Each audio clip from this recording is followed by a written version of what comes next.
You're being treated the way you trained people to treat you. Not because they are all evil, but because your signal told them what you would accept. The world doesn't study your intentions, it reads your posture, your tone, your speed of reaction, your need to explain, your willingness to tolerate disrespect. And it responds accordingly. If you move like you're unsure, you get handled like you're unsure. If you speak like you're asking permission, you get treated like you need permission. If you react like you're easily hurt, people learn exactly where to press. Most men think the world is unfair to them. They think people just don't respect them. But respect is rarely random. It is calibrated. You are not only living inside a world, you are broadcasting into it every day. Your self-concept is a frequency. It leaks through what you tolerate, what you chase, what you defend, and what you avoid. And the moment someone senses weakness in that frequency, they test it. They interrupt you.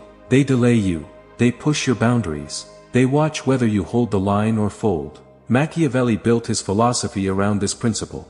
Perception is power. Positioning decides outcomes before swords are drawn, before meetings begin, before words are spoken. In courts and councils, the man who looked uncertain was attacked. The man who appeared dependent was used. The man who seemed emotionally reachable was manipulated. Not because people are monsters, but because power always moves toward the easiest opening. So understand the mirror law. The world doesn't see you. It sees the version of you consistently present. It sees your standards. It sees your self-respect. It sees your boundaries. And it treats you according to that image. Change the signal, and the world rearranges. Not through magic, through cause and effect. The next question is brutal. What exactly is your signal made of, and what have you been tolerating that keeps it weak? Because your signal is built from your identity, your standards, and your tolerated behavior. If you want a different world, you don't beg for respect. You rebuild what you believe you deserve today. Most men don't stay small because they choose weakness. They stay small because they memorize it. A rejection becomes a label. A betrayal becomes a worldview. A failure becomes a permanent identity. And once that identity is installed, the man stops living forward and starts living defensively. He enters rooms already expecting to be dismissed, so he speaks like he's apologizing. He expects to be replaced, so he overdelivers and undercharges. He expects conflict, so he people pleases to buy temporary peace. These are not personality traits. They are survival strategies from an old version of you that never got updated. Watch the subtle behaviors that expose the trap. Over-explaining when one sentence would do. Laughing off disrespect to avoid tension. Replying too fast because silence feels like loss. Saying yes when you mean no because you fear being disliked. Asking permission for things you've earned. Shrinking your opinion the moment someone challenges it. That is the self-concept talking. Not logic, not strategy, fear. Weak men negotiate with that fear every day. They bargain with comfort. They bargain with approval. They bargain with the hope that if they stay agreeable, life will stop testing them. But life doesn't stop testing men who signal weakness. It tests them more. Strong men operate from standards instead. Standards do not negotiate. Standards filter. Standards decide. When a man's standards rise, his behavior changes automatically. His boundaries harden. His tone slows. His choices become selective. And his presence stops asking for permission. This is why self-concept is a trap. It writes your behavior, and your behavior writes your reputation. People don't need to hear your insecurities. They can see them in your patterns. And once your reputation is written, the world treats it like truth. And the trap becomes self-sealing. You behave small, they treat you small, and that treatment convinces you you were right to behave small. Years can pass like that. Not because you lacked potential, but because you kept obeying an outdated story. Untouchable men rewrite the story first, then enforce it through action every single day. No excuses. The next step is understanding the mechanism, how consistent behavior turns perception into reality. If they can read you easily, they can move you easily. That is why Machiavelli treated perception like steel, not decoration. In his world, men didn't wait for truth to win, they positioned themselves so truth didn't matter. A ruler who looked uncertain invited rebellion. A prince who appeared desperate invited exploitation. A man who reacted emotionally became a tool in someone else's hand. Machiavelli's core advantage was simple: control the perception, and you control the battlefield before the first strike. Most men misunderstand this and assume it means acting fake. It doesn't. Faking confidence is fragile because the moment pressure arrives, the mask cracks. Machiavellian perception is built, not performed. You build it through consistent conduct, what you tolerate, what you refuse, how quickly you react, how firmly you decide, how calmly you hold your frame when someone tries to shake it. People don't need your biography, they read patterns. And patterns become reputation. Reputation is the shadow your habits cast. It walks into rooms before you. It makes people cautious or careless with you. You don't argue with a shadow, you shape it. And you shape it through consistency, the same calm, boundaries, the same standards, even when it costs you. This is why uncertain men get tested. They broadcast hesitation, and the world probes them for weakness. They over-explain, and people assume they can be negotiated down. They chase validation, and others sense dependency. And once dependency is sensed, respect drops. Reactive men get manipulated for the same reason. If your mood can be changed by a message, you can be steered by a message. If your pride can be triggered, you can be baited. If your anger can be summoned, you can be made to lose position in public. So the goal is not to look powerful. The goal is to become internally organized enough that power becomes visible without effort. When your self-concept changes, your choices change. When your choices change consistently, the world's perception rearranges itself around you. Comment signal if you understand. Because the next step is the one that flips everything. The exact way to think about yourself so your signal becomes undeniable. Stop walking through life like you're auditioning to be chosen. That mindset is a leash. It turns every room into a courtroom and every conversation into a trial where you are begging for a verdict. Applicants ask, "Am I enough?"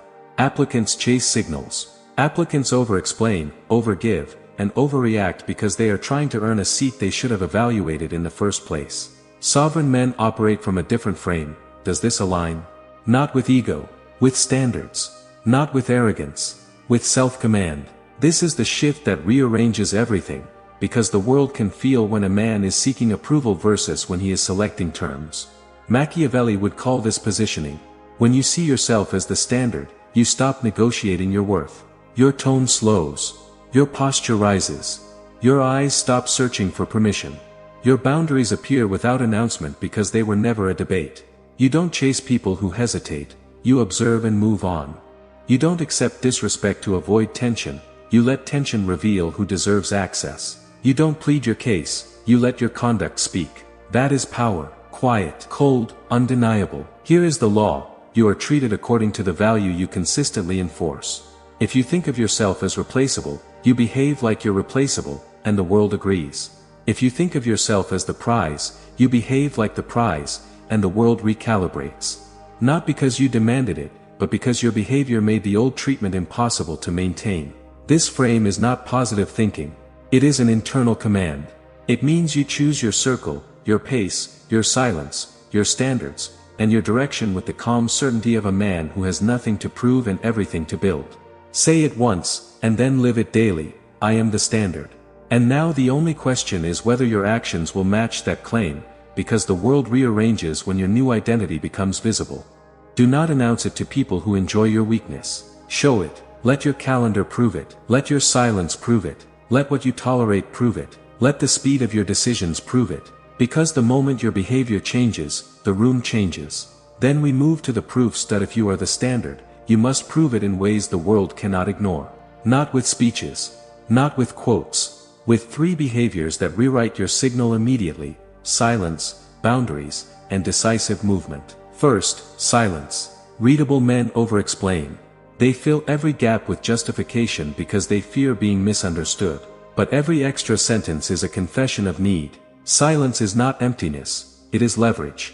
When you stop defending yourself, people stop feeling entitled to an explanation. When you speak only with purpose, your words gain weight and your enemies lose information. Second, boundaries. Weak men give unlimited access and then act shocked when they are drained.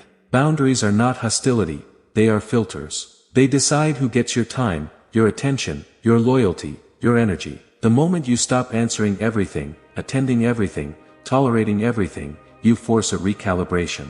Some people step up. Many disappear. Both outcomes are useful. Third, decisive movement. Hesitation is a signal of low self-trust. It tells the world you can be stalled, swayed, negotiated down. Decisive men don't rush, they commit. They choose, then execute without needing constant reassurance. They don't circle the same decision for weeks. They don't announce plans and wait for applause. They move, and movement creates gravity. Expect the tests. When you go silent, insecure people will talk louder to pull you back into explanation. When you set boundaries, they will call you selfish to see if guilt still works. When you move decisively, they will offer distractions, emergencies, and last-minute opinions to slow you down. Don't argue. Don't justify. Just hold the line.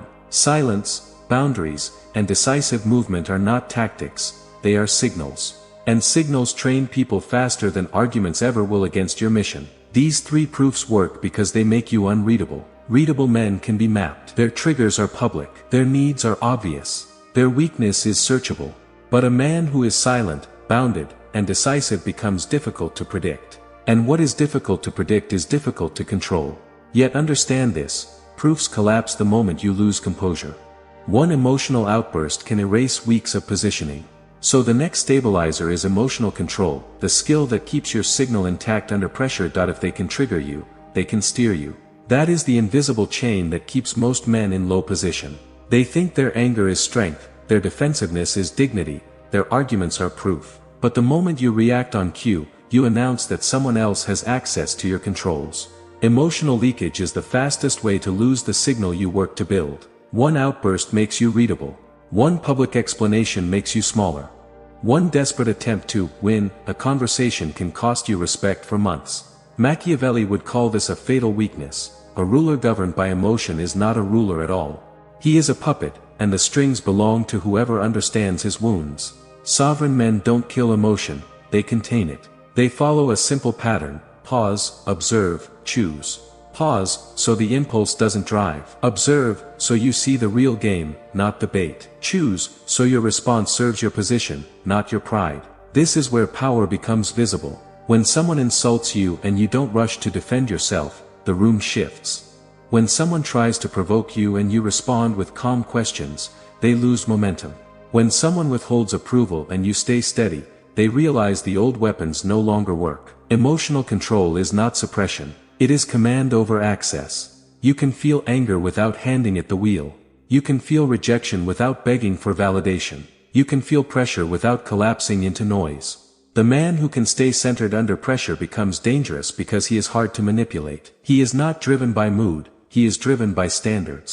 Make this your rule: never respond while you are emotionally hot. Let the heat pass, then act with precision. Unreactive is unbreakable.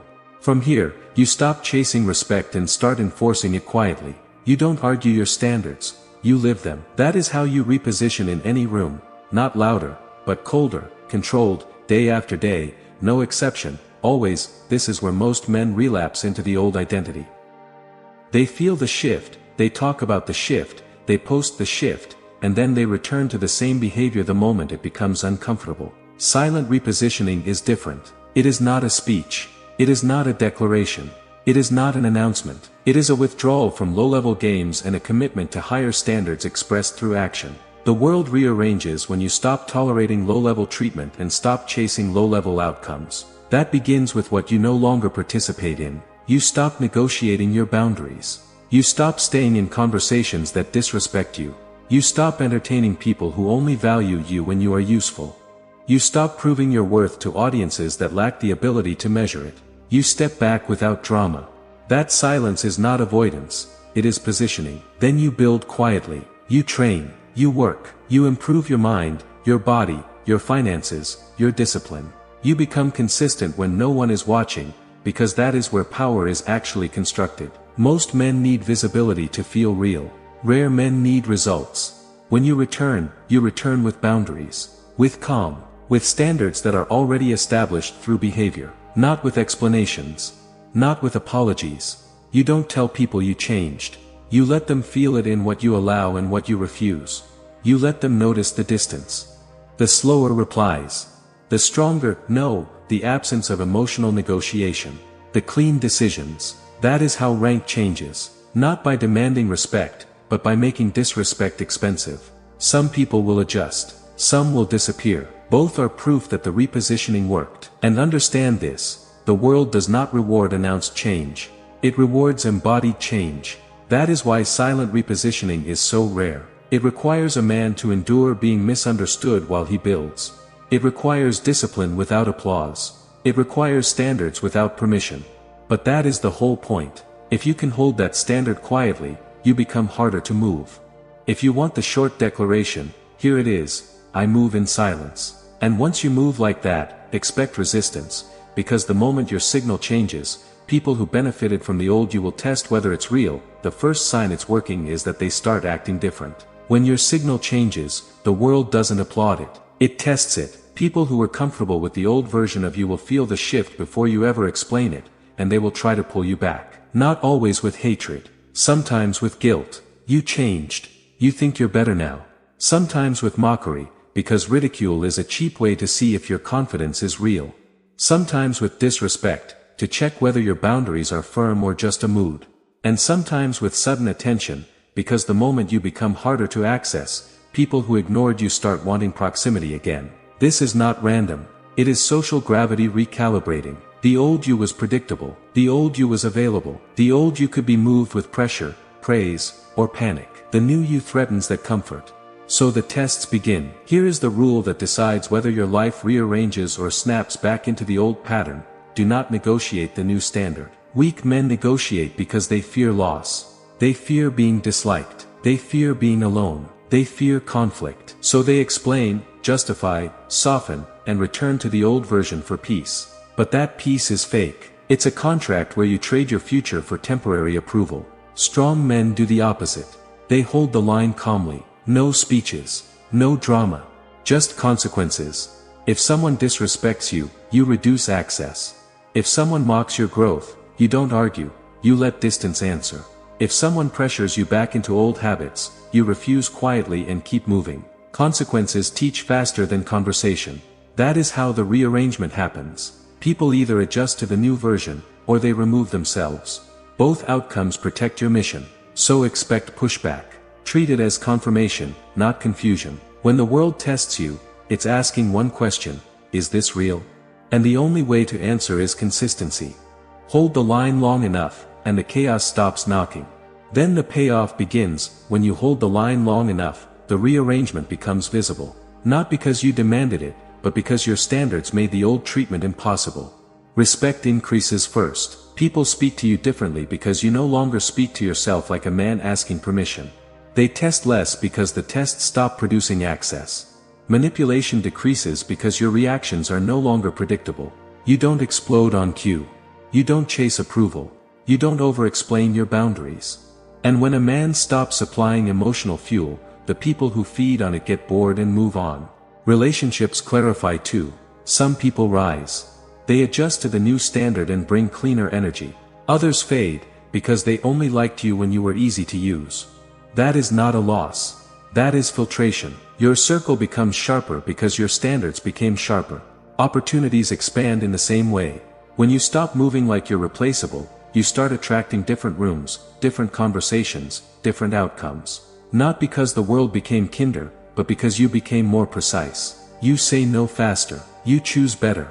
You waste less time. And that creates momentum, and momentum is magnetic. Chaos loses access as well. The drama doesn't disappear from the world, but it disappears from your inner world. You stop being pulled into every argument, every emotional storm, every low-level emergency designed to steal your attention. You become harder to reach, so only what matters reaches you. That is the real power. You are not controlling others. You are controlling your standards. And standards create consequences. Consequences create reality. This is why the world rearranges around men who are internally sovereign. They don't beg for respect. They become the kind of man disrespect can't stay near for long. They don't fight for peace. They stop granting chaos permission to enter. And once you taste that, you understand it was never luck. It was never randomness. It was structure. It was identity. It was the signal you finally chose to broadcast with consistency. Now the only step left is to lock the code, because without commitment, the old identity will always try to return. So here is the final code. The world doesn't respond to your wishes. It responds to your standards. It doesn't mirror your words. It mirrors your signal. And your signal is built from what you tolerate, what you refuse, how you react, and what you consistently enforce. That is the mirror law. If you want a different world, you don't start by demanding different treatment. You start by offering a different identity. You become the standard, not the applicant. You guard the signal. You move from standards, not moods. You refuse emotional leakage because you understand that anything that can trigger you can steer you. You reposition silently because loud change is cheap and embodied change is rare. You hold the line because the first test is always designed to pull you back into the old version. And you don't negotiate the new standard, not with guilt, not with mockery, not with loneliness, not with pressure. You let consequences speak. That is how reality catches up. Remember this: respect is not requested. It is trained. Peace is not given. It is protected. Power is not performed. It is embodied. Say the frame and live it. I am the standard. If this message hit you where it should, comment standard below so you commit to it publicly. And if you want more Machiavellian self-mastery like this, more strategies, more mindset codes, more ruthless clarity, subscribe and stay close. The next video will take you deeper. The world will keep testing you. Let it. You're not here to be liked. You're here to be unmoved.